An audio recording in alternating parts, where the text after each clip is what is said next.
Alright, ladies and gentlemen, welcome. In today's video, I want to show you guys how to pair the i12 TWS clone AirPods with a Samsung phone that's using Android Pie. This here is the Samsung Galaxy Note 10 Plus, and of course we got the upgraded versions of the i12 TWS, which has the blue stripe, and the pairing process could be done while the AirPods are actually in the case, unlike the older versions where you have to take them out and wait for them to pair and all that stuff. So let's get started, and two things to keep in mind. Now, we'll first go into the Bluetooth settings of our phone here. We'll go to settings, we'll go to where it says connections, and then we'll go to where it says Bluetooth. As you select that, you will go ahead and turn that on, but don't do this yet. And the reason is this, because we want to make sure that this is done properly the right way. So we'll open up the case lid here, and then I'm gonna go ahead and press the button on the back of the case and make sure they're both lit in red on the inside. So I'll press it one time,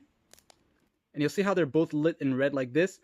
That indicates that they're both touching the base of the case, and they have to be touching so it can enter into pairing mode. Now once that's set, we'll hold down the button again, long press it until this side goes into blue-red flashing lights. So we'll hold that and wait for the blue-red flashing lights, and then let it go. You'll see the blue-red flashing, I'm sorry, the blue-red flashing lights.